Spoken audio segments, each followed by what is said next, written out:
નમસ્તે વિદ્યાર્થી મિત્રો. ધોરણ 10ના વિજ્ઞાનની અંદર છેલ્લા વિડિયો લેક્ચરની અંદર આપણે નામકરણ કાર્બનિક સંયોજનોના નામકરણ ભણ્યા હતા. ઘણા બધા નામ હતા. આ બધા નામ મેં તમને શીખવાડ્યા હતા કઈ રીતે તમારે કાર્બનિક સંયોજનો છે એનું નામકરણ કરવું.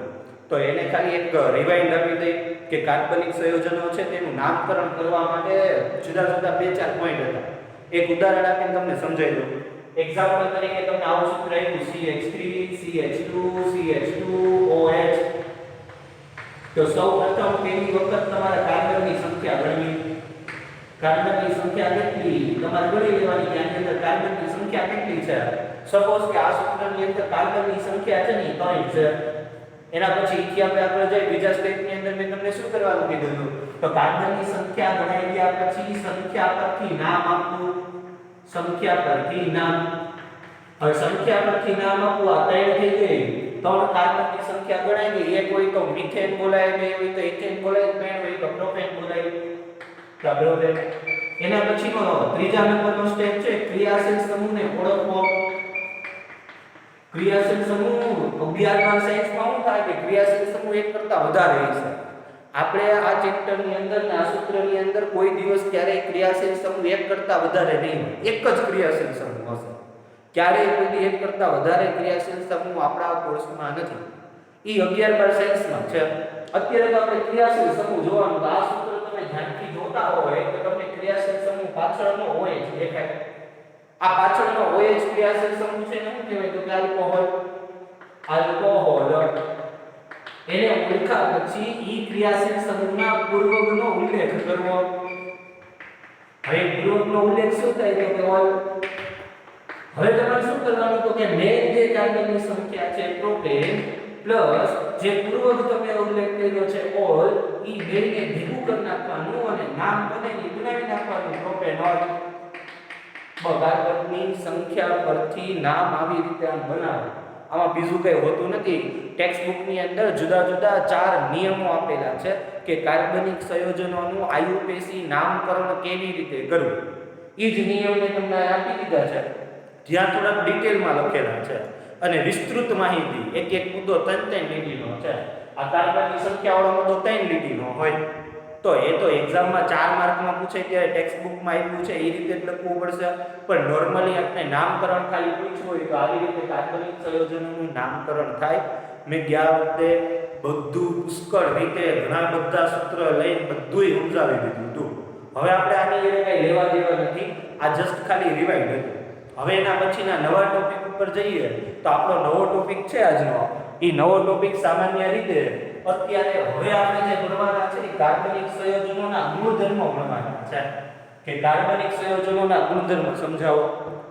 તો કાર્બનિક સંયોજનોના ગુણધર્મ તમને સમજાવવાનું કે 4 માર્કમાં પ્રશ્ન પૂછ્યો કે કાર્બનિક સંયોજનોના ગુણધર્મ સમજાવો. કાર્બનિક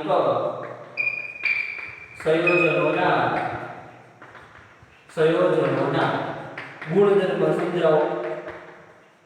હવે આ કાર્બનિક સંયોજનોના ગુણધર્મો કે તો હું લખવાનું એની અંદર કઈ કઈ વસ્તુ આવે. આમ તો 2-2.5 પેજનો જવાબ થાય. આખો સવાલ તો રેર કેસમાં પૂછાય. એટલે આખો સવાલ તો આપણે તૈયારી નથી કરવાની, પણ એના થોડા થોડા કટકા છે ને એ પહેલા તૈયારી કરવાની છે. તો પહેલા હું તમને આખો ટોપિક સમજાવી દઉં. એ ટોપિકમાંથી કયા કયા સવાલ બને, નાના મોટા અથવા તો બીજા કઈ રીતના સવાલ બને, જૂના કોર્સમાં ક્યાં પૂછાઈ ગયા, કેટલું હતું, એ બધી આપણે આ વાતની ચર્ચા કરી દેવાની છે. તો કાર્બનિક સંયોજનોના ગુણધર્મો ટોટલી 4 કાર્બનિક સંયોજનોના ગુણધર્મો આપણા કોર્સની અંદર છે. હવે કયા 4 કાર્બનિક સંયોજનોના ગુણધર્મો છે? તો ફર્સ્ટ પહેલો ગુણધર્મ છે ને એ લોકો એનું નામ આપ્યું છે દહન. દહન એટલે આપણી સાદી ગુજરાતીની ભાષામાં કહેવાનું હળગાવવું. તો પહેલો કાર્બનિક સંયોજનોનો ગુણધર્મ છે દહન. પછી એના પછી બીજો રાસાયણિક ગુણધર્મ આપણે આપેલો છે ઓક્સિડેશન.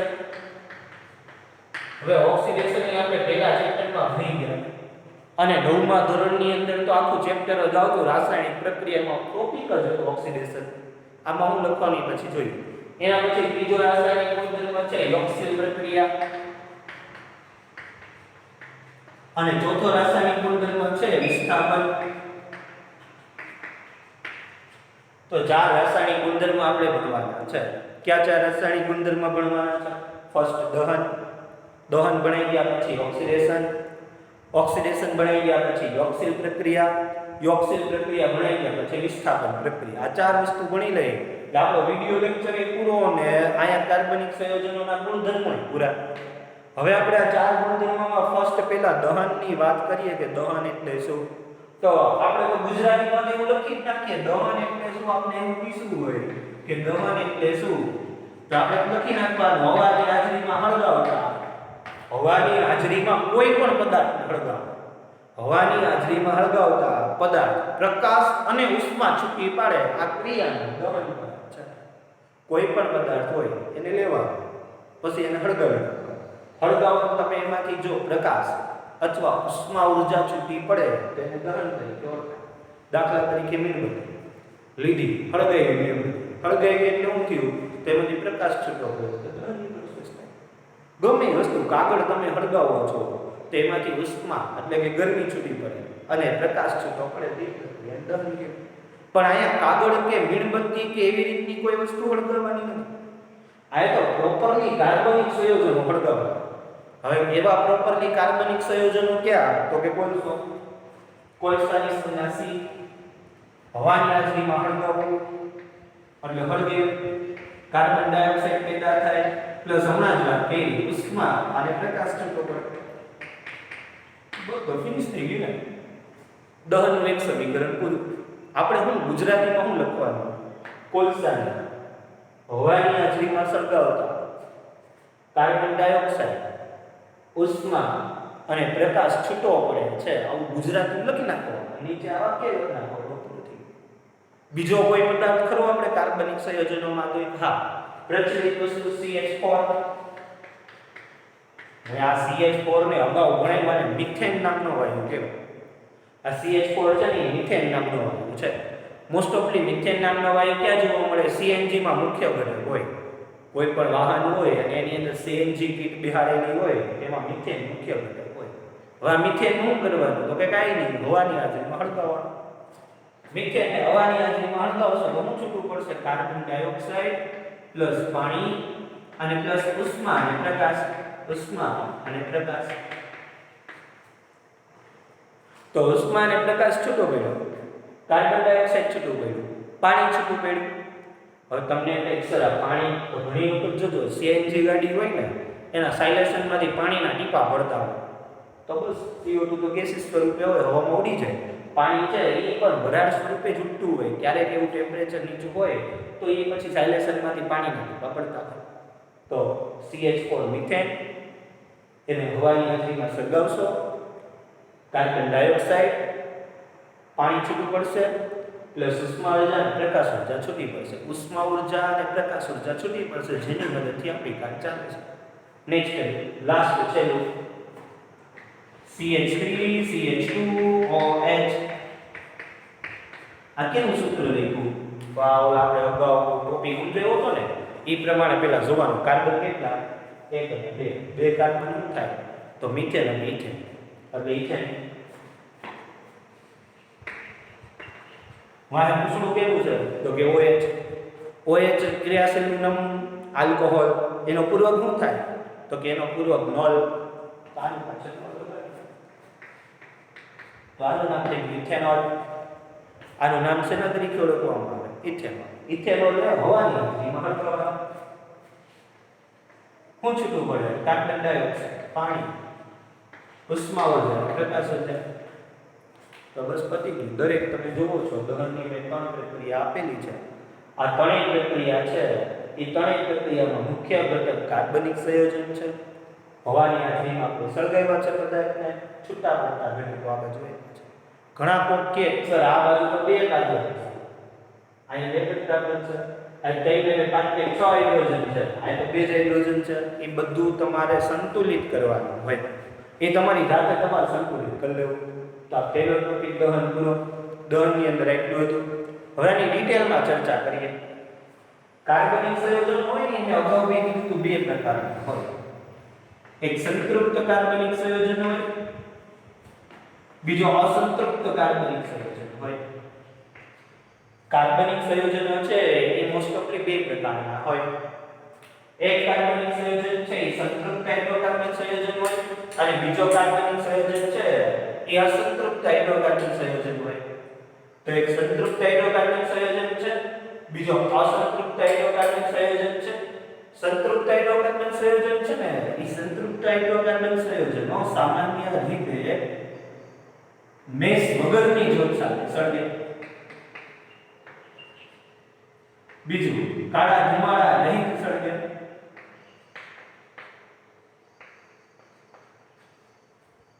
જ્યારે સંતૃપ્ત હાઇડ્રોકાર્બન છે એ મેસ વાળી જ્યોતથી સળગે. કાળા ધુમાડા યુક્ત જ્યોત સાથે સળગે. તો એક આ વસ્તુ તમારે યાદ રાખવાની છે કે સંતૃપ્ત હાઇડ્રોકાર્બન છે એ મેસ વગરની જ્યોત સાથે સળગશે, પ્લસ કાળા ધુમાડા વગરની જ્યોત સાથે સળગશે. અસંતૃપ્ત હાઇડ્રોકાર્બન છે એ મેસ વાળી જ્યોતથી સળગશે, બરાબર છે. અને બીજું કાળા ધુમાડા યુક્ત જ્યોત વાળી સંયોજનથી સળગે છે. સંતૃપ્ત અને અસંતૃપ્ત છે એ સંતૃપ્ત અને અસંતૃપ્ત વસ્તુ છે એની અંદર એક કોમન પોઈન્ટ આવે છે. સપોઝ કે કોઈ પણ સંતૃપ્ત સંયોજન છે એને તમે હવાની અપૂર્તિ એટલે કે પૂરતા પ્રમાણમાં હવાવાળી જ્યોત સાથે નહીં સળગાવો તો પણ એ કાળો ધુમાડો ઉત્પન્ન કરશે. જો આ ટોપિકને તમારે ખૂબ ધ્યાનથી એકદમ ધ્યાનથી મગજની અંદર લેવાના છે. સંતૃપ્ત હાઇડ્રોકાર્બન કોને કહેવાય અગાઉના વિડિયો લેક્ચરની અંદર કહી દીધું. અસંતૃપ્ત હાઇડ્રોકાર્બન કોને કહેવાય એ કહી દીધું. એ બે વસ્તુ જોઈ દીધી. બીજી એની ઓળખ મેં તમને આપી. મોટા ભાગે સંતૃપ્ત મેસ વગરની અને કાળા ધુમાડા રહિત જ્યોત સાથે સળગે. સંતૃપ્ત હાઇડ્રોકાર્બન મેસ વાળી અને કાળા ધુમાડા યુક્ત જ્યોત સાથે સળગે. પણ હવે હું તમને શું કહું છું કે સંતૃપ્ત હાઇડ્રોકાર્બન એ કાળો ધુમાડો ઉત્પન્ન કરે, પણ ક્યારે કાળો ધુમાડો ઉત્પન્ન કરશે? જ્યારે એને અપૂરતો ઓક્સિજન મળે ત્યારે. જ્યારે એને અપૂરતો ઓક્સિજન મળશે ત્યારે એ કાળો ધુમાડો ઉત્પન્ન કરશે ને એવી જ્યોત સાથે સળગશે. તો એક થોડીક આ ટોપિકની અંદર ધ્યાન રાખજો. વિકલ્પોની અંદર બધી વસ્તુ પૂછાય છે. તમે ઘણી વખત જોયું હોય તો એલપીજી સિલિન્ડરનો બર્નર છે કે કોઈ ગેસ સ્ટવ છે તેની અંદર કાણા આપેલા હોય. આ કાણા શું કામ આપેલા હોય સ્ટવની અંદર? તો કાણા એટલા માટે આપેલા હોય કે અંદર રહેલા પદાર્થને પૂરતા પ્રમાણમાં ઓક્સિજન મળે. જો અંદર રહેલા પદાર્થને પૂરતા પ્રમાણમાં ઓક્સિજન મળશે જેને કારણે એમાં ધુમાડો ઉત્પન્ન નથી થતો અને વાસણો પણ કાળા નથી થતા. પણ ઘણી વખત વાસણો કાળા પણ થતા હોય. તેનું કારણ શું? તો ઘણી વખત વાસણો એટલા માટે કાળા થતા હોય કે જે બર્નરની અંદર છિદ્રો આપેલા હોય એની અંદર કચરો સલવાઈ ગયો હોય અને પૂરતા પ્રમાણમાં જે કોઈ પદાર્થ છે એને ઓક્સિજન ન મળતો હોય ત્યારે તે વાસણોને કાળા કરે છે. બાકી કોઈ દિવસ ક્યારેય બર્નરમાં વાસણ કાળા થાય નહીં. કાળા ત્યારે જ થાય જ્યારે બર્નરની અંદર રહેલા ઈંધણને પૂરતા પ્રમાણમાં ઓક્સિજન ન મળ્યો હોય તો. તો સંતૃપ્ત હાઇડ્રોકાર્બન હંમેશા ધુમાડા વગરની જ્યોત સાથે જ સળગશે, બરાબર છે. ત્યારે જ ધુમાડા ઉત્પન્ન કરશે કે જ્યારે એને પૂરતા પ્રમાણમાં ઓક્સિજન ન મળે. જ્યારે અસંતૃપ્ત હાઇડ્રોકાર્બન ગમે ત્યારે ધુમાડાવાળી જ્યોતથી સળગે. એ કાળા ધુમાડાવાળા જ્યોતથી સળગશે અને મેસ પણ ઉત્પન્ન કરશે. બીજી વસ્તુ રહી કે ભાઈ આ કાર્બન એટલે કે આપણે એને કોલસો નામ આપ્યું. તો આ કોલસો અને પેટ્રોલ એ ઉદ્ભવે ક્યાંથી? તો એ તો 8મા ધોરણમાં આવતું કે કોલસો અને પેટ્રોલિયમ બને કેવી રીતે, એની ઉત્પત્તિ કેવી રીતે થાય. તો મોટાભાગે કોલસો અને પેટ્રોલિયમ છે આ પદાર્થો એવા છે કે એને અશ્મિભૂત બળતણ કહેવાય. અશ્મિભૂત બળતણનો અર્થ શું થાય અથવા અશ્મિભૂત બળતણ એટલે શું? તમને આવું મેં પૂછ્યું કે અશ્મિભૂત બળતણ એટલે શું અથવા અશ્મિભૂત બળતણ છે એ કેવી રીતે બને છે, આવી રીતની વસ્તુ તમને પૂછી તો તમારે જવાબની અંદર લખવાનું શું થાય? તો મોટે ભાગે હજારો વર્ષો પહેલા જે સજીવો જીવતા હતા કાળક્રમે તે મૃત્યુ પામ્યા અને મૃત્યુ પામી અને જમીનની નીચે દટાયા. હજારો અને લાખો વર્ષો પહેલા જે સજીવો જીવતા હતા એ મૃત્યુ પામ્યા અને મૃત્યુ પામી જમીનની નીચે દટાયા. જમીનની નીચે દટાયા એટલે ઉપરથી વધતું જતું પૃથ્વીનું દબાણ અને પૃથ્વીના પેટાળની ગરમી, જેને કારણે એનું રૂપાંતર છે, જેને કારણે એનું રૂપાંતર ખનિજ તેલમાં થયું અથવા તો ખનિજ કોલસામાં થયું. તો ખનિજ કોલસો કેવી રીતે બન્યો, આપણે એવી વસ્તુ પૂછે તો આપણે જવાબમાં શું લખવાનું? તો આપણે જવાબમાં એવું લખવાનું થાય કે હજારો વર્ષો પહેલા જે સજીવો જીવતા હતા કાળક્રમે તે મૃત્યુ પામ્યા અને જમીનની નીચે દટાયા. વધતી જતી પૃથ્વીના પેટાની ગરમીને કારણે તેનું રૂપાંતર ખનિજ કોલસો અથવા પેટ્રોલિયમ થયું. ઓમ તો ખનિજ કોલસામાં જ થાય, પેટ્રોલિયમ તો દરિયાઈ જીવો જ્યારે મૃત્યુ પામે છે ત્યારે દરિયાની નીચે દટાય છે અને દરિયાની નીચે દટાઈ ગયા બાદ એનું રૂપાંતર પેટ્રોલિયમમાં થાય. તો પૃથ્વી ઉપર જે જમીન ઉપર રહેતા સજીવો છે એનું રૂપાંતર કોલસામાં થયું અને દરિયાઈ સજીવો જે મૃત્યુ પામ્યા ને એ બધાનું રૂપાંતર છે એ પેટ્રોલિયમમાં થયું. આ એક વસ્તુ હતી. બીજી એક વસ્તુ હતી કે કોઈ પણ લાકડું સળગાવો તો તમે કોઈ પણ પદાર્થ સળગાવો છો તો વાસ્તવમાં એ પદાર્થ નથી સળગતો, એ પદાર્થની અંદર રહેલા વાયુઓ સળગે છે. દાખલા તરીકે તમે લાકડાને ગરમી આપો છો તો સૌપ્રથમ શું થશે કે લાકડું ગરમ થશે અને લાકડું ગરમ થઈને લાકડામાંથી જે કોઈ વાયુઓ હશે એ બહાર નીકળશે અને એ જે વાયુઓ બહાર નીકળે છે ને એ પેલા સળગે છે, ત્યારે એનો કલર જુદો હોય. એક્ઝામ્પલ તરીકે તમે બર્નર ચાલુ કરો તો એમાં ભૂરા રંગની ફ્લેમ હોય, મીણબત્તી ચાલુ કરો તો યલો કલરની ફ્લેમ વધુ દેખાય અને લાકડા સળગાવો તો લાલ રંગની ફ્લેમ વધુ દેખાય. જો ત્રણેય વસ્તુ અલગ અલગ. ઘરે રહેલો બર્નર ચૂલો ચાલુ કરો છો, ગેસ ચાલુ કરો છો તો ભૂરા રંગની જ્યોત સાથે સળગે. પછી લાકડું તમે સળગાવો છો તો લાલ રંગની જ્યોત સાથે સળગે. જ્યારે મીણબત્તી તમે સળગાવો છો તો પીળા રંગની જ્યોત સાથે સળગે. તો ત્રણેયમાં ઘટકો જુદા જુદા છે. એકની અંદર બ્યુટેન ઘટક છે, એકની અંદર મિથાઇન ઘટક છે અને એકની અંદર કાર્બનિક સંયોજનો મીણ છે. તો ત્રણેયનો કલર જુદો જુદો છે. એમ દરેક પદાર્થને સળગાવો ને તેનો કલર જુદો હોય. સોડિયમ તમે સળગાવો બર્નર ઉપર તેનો યલો કલર હોય, જુદો હોય. કોપરને સળગાવવાનો પ્રયત્ન કરજો, કોપરનો તાર લેવાનો અને બર્નરમાં સળગાવવાનો. એક વખત ટ્રાય કરજો કોપરમાં કેવા રંગનું સંયોજન છે તમને દેખાશે. તો મોસ્ટ ઓફલી કોપરને બી સળગાવી શકાય. કોપરને તમે બર્નર ઉપર સળગાવજો, કેવા રંગના સંયોજનો છે એ તમને ખબર પડશે. તો આ બધી જ વસ્તુ તમારે આ દહનની અંદર આપેલી, આ બધી જ વસ્તુ છે એ દહનની અંદર આવે છે. તો દહનની અંદર કઈ કઈ વસ્તુ આવે છે એ તમે ચેક કરજો, જાણકારી મેળવજો. બરાબર છે. કોપરને સળગાવવાનો પણ પ્રયત્ન કરજો કે કોપર કેવી રીતે સળગે છે. બરાબર છે. તો કોપર કેવી રીતે સળગે છે સામાન્ય રીતે એ પણ વસ્તુ તમને આપેલી છે. તો કોપર કેવી રીતે સળગે, બરાબર છે, તો એ પણ તમને આની અંદર બધું આપેલું છે. હવે આપણે બીજા ટોપિક ઉપર ચર્ચા કરીએ. હવે આપણો બીજો ટોપિક છે એ છે ઓક્સિડેશન. તો મોસ્ટ ઓફલી ઓક્સિડેશન છે, બરાબર છે. મોસ્ટ ઓફલી ઓક્સિડેશન પ્રક્રિયાઓ છે એમાં શું જોઈએ તો કે ઓક્સિજન જોઈએ. ઓક્સિડેશન પ્રક્રિયાઓની અંદર જોઈએ શું તો કે ઓક્સિજન જોઈએ. ઓક્સિજન વગર ઓક્સિડેશન પ્રક્રિયા ન થાય. ઓક્સિજન વગર ઓક્સિડેશન પ્રક્રિયાઓ ન થાય. હવે આપણો બીજો ટોપિક, આ બીજો ટોપિક છે ઓક્સિડેશન. ઓક્સિડેશન એટલે શું? ઓક્સિડેશન પ્રક્રિયાઓ સમજાવો. ઓક્સિડેશન એટલે શું? ઓક્સિડેશન પ્રક્રિયાઓ સમજાવો. તો ભાઈ કોઈ પણ વસ્તુ છે એમાં ઓક્સિજનનો ઉમેરો થવાની ઘટનાને ઓક્સિડેશન કહે છે. કોઈ પણ રાસાયણિક પ્રક્રિયામાં જો ઓક્સિજનનો ઉમેરો થાય તો તેને ઓક્સિડેશન પ્રક્રિયા તરીકે ઓળખવામાં આવે છે. કોઈ પણ રાસાયણિક પ્રક્રિયા હોય એની અંદર ઓક્સિજનનો ઉમેરો થાય તો એને સામાન્ય રીતે ઓક્સિડેશન પ્રક્રિયા તરીકે ઓળખવામાં આવે છે. બરાબર છે. તો બોર્ડ ઉપર આપણે એક સમીકરણ લખીએ. બોર્ડ ઉપર આપણે જે સમીકરણ લખીએ ઓક્સિડેશન પ્રક્રિયાનું, તો ઓક્સિડેશન પ્રક્રિયાનું આપણે બોર્ડ ઉપર સમીકરણ લખીએ છીએ. હવે એ ઓક્સિડેશન પ્રક્રિયાનું બોર્ડ ઉપર સમીકરણ લખીએ પહેલા તમને થોડી માહિતી આપી દઈએ. ઓક્સિડેશન પ્રક્રિયા કરવા માટે સૌપ્રથમ પહેલી વખત આપણી પાસે ઓક્સિજનનો ઉમેરો કરતો હોય ને એવો કોઈ પદાર્થ જોઈએ.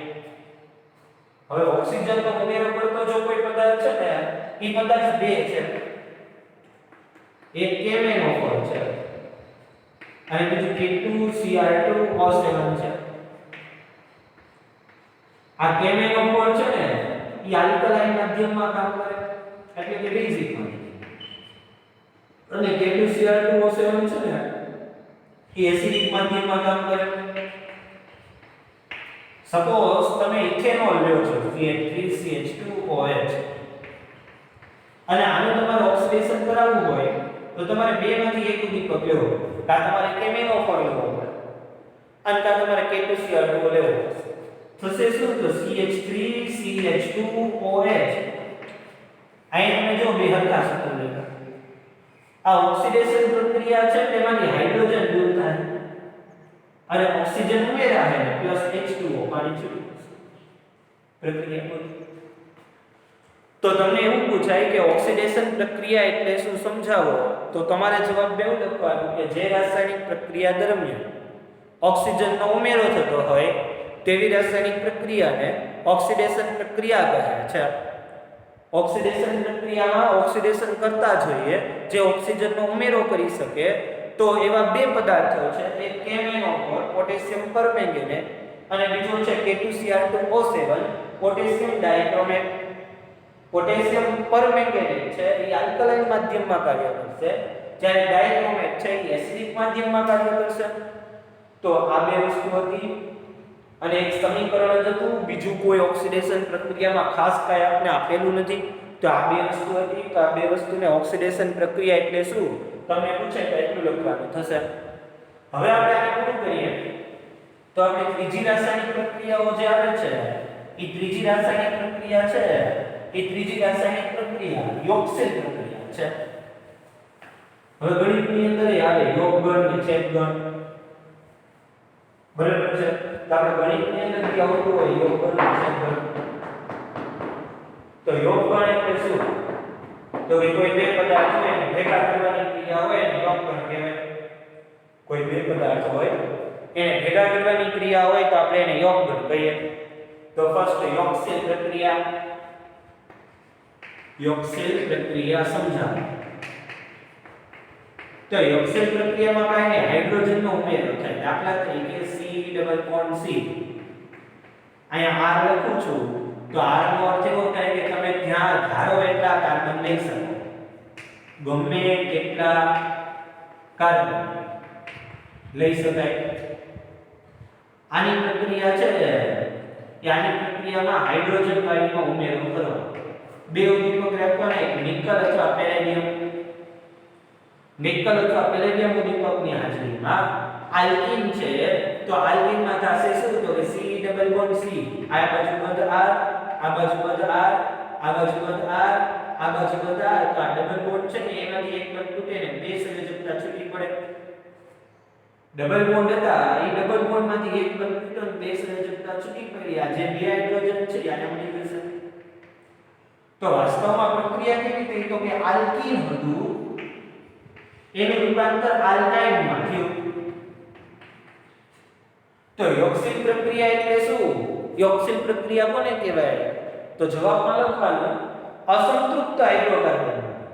અસંતૃપ્ત હાઇડ્રોકાર્બન એટલે આલ્કીન અને આલ્કાઇન. અસંતૃપ્ત હાઇડ્રોકાર્બનમાંથી સંતૃપ્ત હાઇડ્રોકાર્બન. સંતૃપ્ત હાઇડ્રોકાર્બન એટલે આલ્કીન. અસંતૃપ્ત હાઇડ્રોકાર્બનમાંથી સંતૃપ્ત હાઇડ્રોકાર્બનમાં રૂપાંતર કરવાની ક્રિયાને યોગશીલ પ્રક્રિયા કહે છે.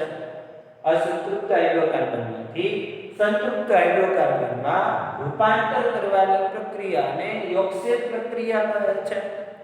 આ પ્રક્રિયામાં નિકલ અને પેલેડિયમ જેવા ઉદ્દીપકોનો ઉપયોગ થાય છે. આ પ્રક્રિયામાં હાઇડ્રોજનનો ઉમેરો કરી શકાય છે. વનસ્પતિ તેલમાંથી વનસ્પતિ ઘી બનાવવાની પ્રક્રિયા પણ એક પ્રકારની યોગશીલ કે હાઇડ્રોજનેશનની જ પ્રક્રિયા છે. અહીંયા હું હાઇડ્રોજનેશન શબ્દ એટલા માટે બોલ્યો કે તેમાં હાઇડ્રોજનનો ઉમેરો થાય છે. એમાં હાઇડ્રોજનનો ઉમેરો થાય છે ને એટલા માટે મારે એને હાઇડ્રોજનેશન પ્રક્રિયા કહેવાય. તો હાઇડ્રોજનેશનની પ્રક્રિયા છે એમાં હાઇડ્રોજનનો ઉમેરો થતો હોવાથી આ પ્રક્રિયાને હાઇડ્રોજનેશનની પ્રક્રિયા કહી શકાય. બીજું વનસ્પતિ તેલ છે ને બે પ્રકારના તેલ હોય. એક વનસ્પતિ તેલ અને બીજું પ્રાણીજ ચરબી.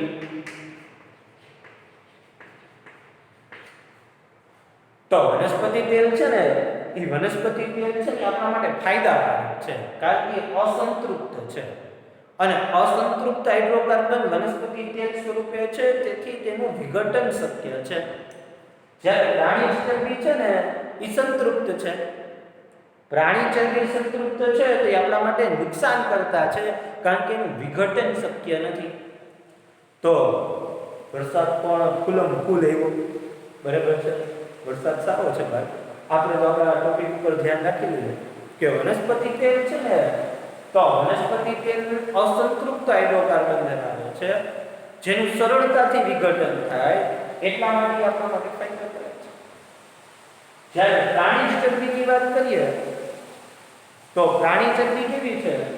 તો પ્રાણી ચરબી એવી છે કે એ સંતૃપ્ત હાઇડ્રોકાર્બન, પ્રાણી ચરબી છે એ સંતૃપ્ત હાઇડ્રોકાર્બન ધરાવે છે અને એનું વિઘટન સરળતાથી શક્ય નથી. એક વનસ્પતિ તેલ, બીજું પ્રાણી ચરબી. વનસ્પતિ તેલ આપણા માટે ફાયદાકારક છે, પ્રાણી ચરબી આપણા માટે નુકસાન કરતા છે. વનસ્પતિ ચરબી છે એ વનસ્પતિ ચરબી એટલે કે વનસ્પતિ તેલ છે એ અસંતૃપ્ત હાઇડ્રોકાર્બન ધરાવે છે, પ્રાણી ચરબી છે એ સંતૃપ્ત હાઇડ્રોકાર્બન ધરાવે છે. તો આ બધી જ ડિટેલ યોગશીલ પ્રક્રિયામાં આપેલી છે. બીજી એક વસ્તુ કે અહીંયા હું જે સમજાવતો હોય ને પરફેક્ટલી નોટ આઉટ બધું જ હું કહી દઉં છું, કોઈ વસ્તુ બાકી નથી રાખતા. પણ તમે જ્યારે આ ટોપિક સમજતા હોય ને ત્યારે તમારે ટેક્સ્ટ બુક લઈને બેસવું પડે. તમે એમ ખાલી વિડીયો જોયા રાખો તો આવડે નહીં. ખબર પડે છે? હોશિયાર વિદ્યાર્થીઓને ખાસ લાગવું પડે કે હું જે ટોપિક સમજાવતો હોય ને એ ટોપિક માટે તમારે ટેક્સ્ટ બુક લઈને બેસવું પડે. એ ટોપિક મારો પૂરો થાય, યોગશીલ પ્રક્રિયા પૂરી થઈ, એ ટેક્સ્ટ બુક વાંચવી પડે. તમને ખબર હોય તો આપણે સ્કૂલે બી એમ જ કરતા કે પહેલા હું ટોપિક સમજાવી દઉં, બધો ટોપિક સમજાવી દઉં ને પછી હું તમને વાંચવા દેતો કે તમે ધ્યાનથી વાંચી લો, કયો શબ્દ તમને નથી ખબર પડી મને પૂછી દો. તો અહીંયા તમારે એવું થશે, બરાબર છે?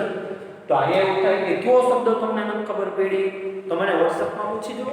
સુતરિયા સરપાઈ નંબર લઈ ગયો ન હોય તો સુતરિયા સરપાઈથી નંબર લઈને મને વોટ્સએપમાં પર્સનલી ફોન કરો, હું તમને જવાબ આપીશ.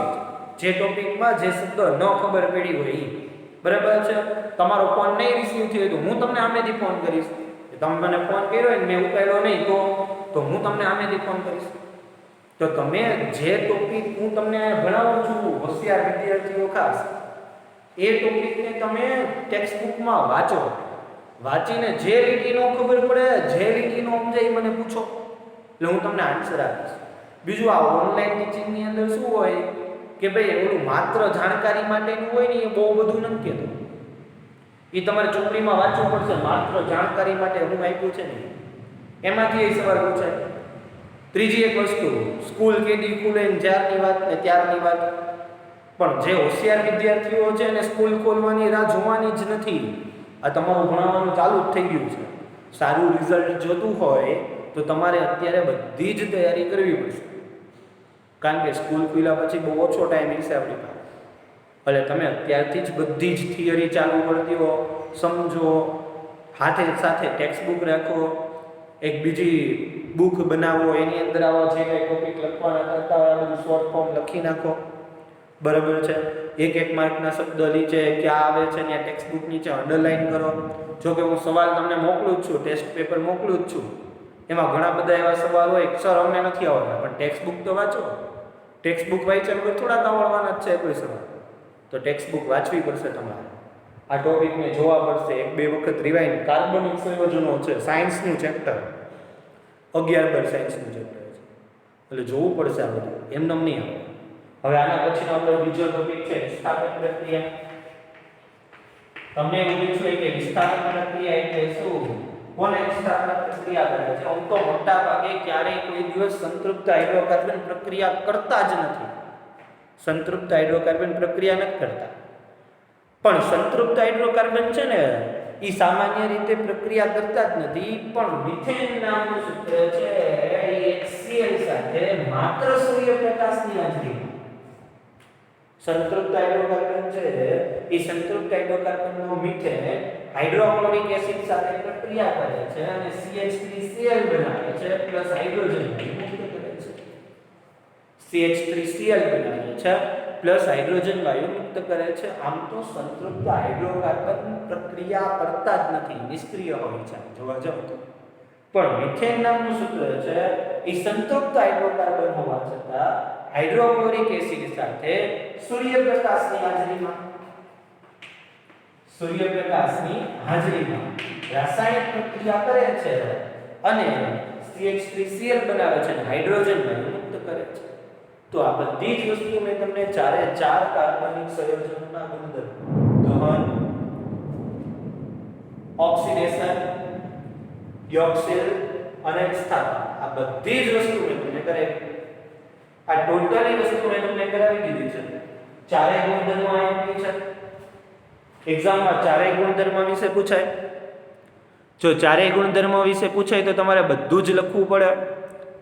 જો ચારેય ગુણધર્મ પૂછાય તો ઘણું બધું દહન છે તો એમની વ્યાખ્યા લખવી પડે, ઓક્સિડેશન છે તો એમની બી વ્યાખ્યા લખવી પડે, યોક્સિલ છે તો એમની બી વ્યાખ્યા લખવી પડે, વિસ્થાપન છે તો વિસ્થાપનની પણ વ્યાખ્યા લખવી પડે. વાત રહી દહન એટલે શું, તો આપણે જવાબમાં લખવાનું કાર્બનિક સંયોજનોને હવાની હાજરીમાં સળગાવતા પ્રકાશ ઉર્જા અને ઉષ્મા ઉર્જા ઉત્પન્ન થાય તો તેવી પ્રક્રિયાને દહન કહે છે. હવે આ લીટી તો મેં બોર્ડ ઉપર લખી નથી, તો તમારે શું કરવાનું, તો તમારે જ્યારે હું આ બોલતો હોય ને ત્યારે તમારે એ લખી નાખવાની બાકી બુકમાં કે ફેર બુકમાં. 3 સમીકરણ આપ્યા હતા એ તો તમે વિડીયોને રિવાઇન્ડ કરશો તો એ 3 સમીકરણ તમને ખબર પડશે. બીજું ઓક્સિડેશન એટલે શું, તો જે રાસાયણિક પ્રક્રિયામાં હાઇડ્રોજનનો ઉમેરો થાય અને ઓક્સિજનનો ઉમેરો થાય અને હાઇડ્રોજન દૂર થાય. ફરીથી એક વખત બોલું, જે રાસાયણિક પ્રક્રિયામાં ઓક્સિજનનો ઉમેરો થાય અને હાઇડ્રોજન દૂર થાય તેવી રાસાયણિક પ્રક્રિયાને ઓક્સિડેશનની પ્રક્રિયા કહે છે. તમને મેં ઉદાહરણ પણ ત્યાં આપેલું હતું કે આલ્કોહોલનું એસિડમાં રૂપાંતર થયું. પણ એ બધું તો ઠીક, ઓક્સિડેશનમાં 2 વસ્તુ મેં તમને લખાવી હતી. એ 2 વસ્તુ કઈ મેં તમને લખાવી હતી, તો એક લખાવી હતી KMnO4 અને બીજું લખાવી હતું KPCl2O7. આજે KMnO4 છે, વરસાદ ધબધબાટી આવે, કોઈ લિમિટેશન જ નથી, એટલો ફૂલ વરસાદ આવે છે, માથે આ વીજળીના કડાકા થાય છે, બરાબર છે. તો આપણે આની વાત કરતા હતા KMnO4, એનું પૂરું નામ શું થાય, તો પોટેશિયમ પરમેંગેનેટ. અને KPCl2O7 એનું નામ શું થઈ જશે, પોટેશિયમ ડાઇક્રોમેટ. ખબર હોય તો આ આલ્કલાઇન બેઝિક માધ્યમમાં કાર્ય કરતું હતું, આ છે એસિડિક માધ્યમમાં કાર્ય કરતું હતું. આ બે પ્રબળ ઓક્સિડેશન કરતા છે જે અન્ય પદાર્થોમાં ઓક્સિજનનો ઉમેરો કરે છે. અન્ય પદાર્થોમાં શું કરે છે, ઓક્સિજનનો ઉમેરો કરે છે. તો એક આ વસ્તુ હતી. નેક્સ્ટ એના પછીનો ત્રીજો રાસાયણિક ગુણધર્મ યોક્સિલ રાસાયણિક પ્રક્રિયા. યોક્સિલ રાસાયણિક પ્રક્રિયામાં શું લખવાનું, તો કે આ અસંતૃપ્ત હાઇડ્રોકાર્બન આલ્કીન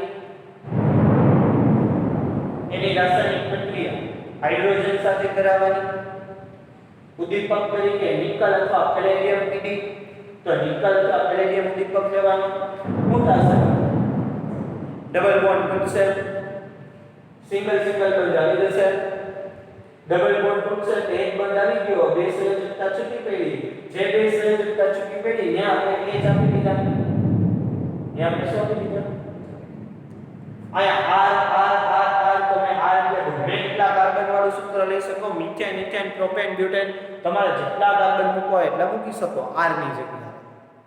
આ પ્રક્રિયાને મેં તમને એવું બી કીધું હતું કે આને હાઇડ્રોજનેશનની પ્રક્રિયા પણ કહેવાય.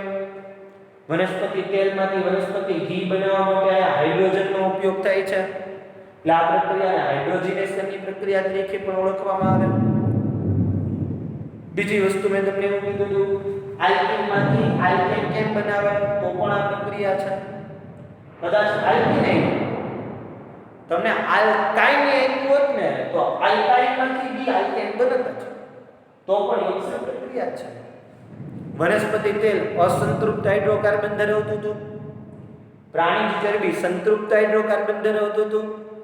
વનસ્પતિ તેલ ખાવા માટે ફાયદાકારક છે, કારણ કે અસંતૃપ્ત હાઇડ્રોકાર્બન છે એ અસંતૃપ્ત હાઇડ્રોકાર્બનનું ઝડપથી વિઘટન શક્ય છે, જ્યારે સંતૃપ્ત હાઇડ્રોકાર્બન છે એનું ઝડપથી વિઘટન શક્ય નથી.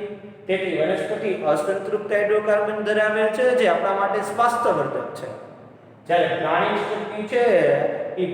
ચરબી છે એ સંતૃપ્ત હાઇડ્રોકાર્બન ધરાવે છે, જે આપણા માટે નુકસાન કરતા છે.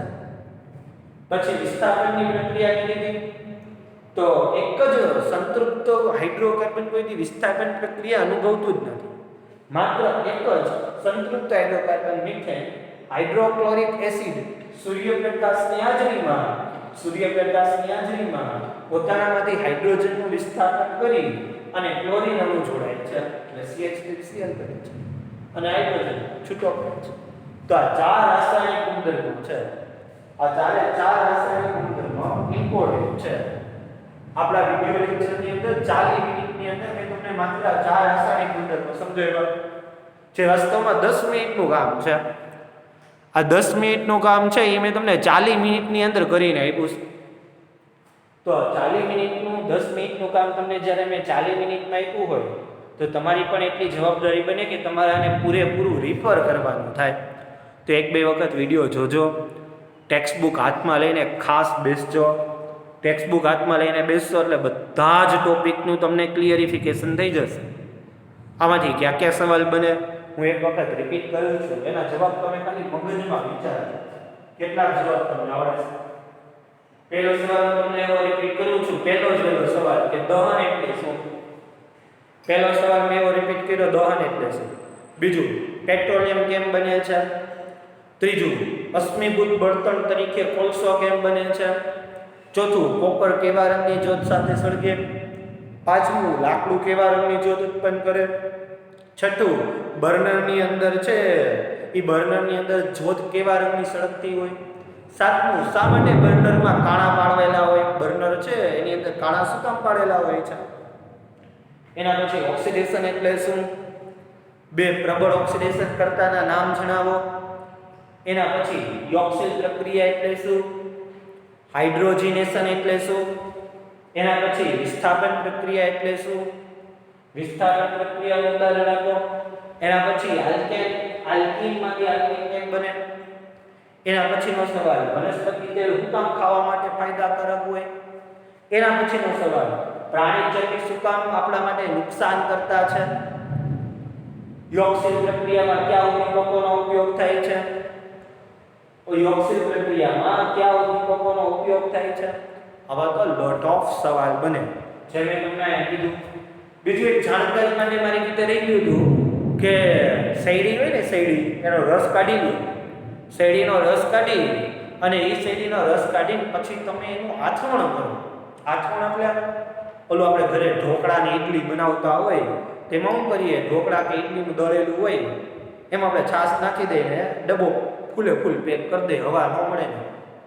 બીજે દિવસે જોઈએ અથવા 24 કલાક પછી જોઈએ તો એમાં ઉભરો આવી ગયો હોય. આ ક્રિયાને આથવણ કહેવાય.